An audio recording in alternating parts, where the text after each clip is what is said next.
ભાજપના ભરતી મેળામાં ઘણા બધા પક્ષ વિપક્ષના કાર્યકર્તાઓ જોડાઈ રહ્યા છે। એવામાં અત્યારે કોંગ્રેસમાં બનાસકાંઠાના જે જિલ્લા પંચાયતના સદસ્ય હતા ઈશ્વરભાઈ અત્યારે આપણી સાથે છે। આપણે એક તો ભાજપમાં જોડાવા પાછળનું કારણ શું?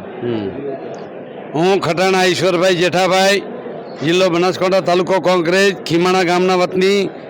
હું જિલ્લા પંચાયતનો સદસ્ય તેમજ તાલુકા પંચાયતના સદસ્યના હોદ્દા પર કોંગ્રેસ તરફથી 20 વર્ષથી રહેલ છું, પરંતુ ગુજરાતના પનોતા પુત્ર અને ભારત દેશના યશસ્વી વડાપ્રધાન નરેન્દ્રભાઈ મોદી સાહેબના કાર્યક્રમથી તેમજ તેમના વિકાસશીલ સૌનો સાથ સૌનો સહકાર, મોદી સાહેબની ગેરંટી વગેરે કાર્યોથી પહેરાઈ અને આજે કોંગ્રેસમાંથી રાજીનામું આપી અને ભાજપમાં જોઈન્ટ થાઉં છું।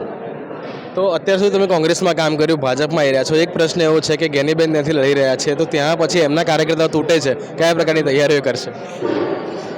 હું પાટણ લોકસભામાં આવું છું, ગેનીબેન બનાસકાંઠા લોકસભામાં આવે છે, એટલે એ વિશે હું કંઈ કહીશ નહીં।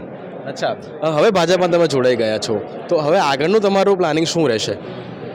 મારું પ્લાનિંગ ભાજપના જે કાર્યકરો છે તેમને ઉપયોગી થવાનું, તેમના કામ કરવાનું, તેમજ ભાજપ વધુને વધુ મજબૂત થાય અને અમારા લોકસભાના ઉમેદવાર 5 લાખ મતોથી જીતે તેવા કામ કરવાનું રહેશે। ભરતભાઈની જે પ્રમાણે નારાજગી છે, શું 5 લાખની લીડ પૂરી થશે? એ લોકો વાતો કરે છે।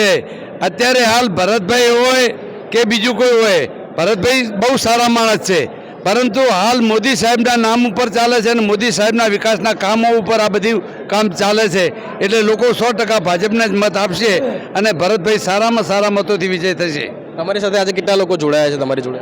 મારી સાથે આજે મારા વિસ્તારના અને તાલુકાના, મારા સમાજના 500થી વધારે યુવાન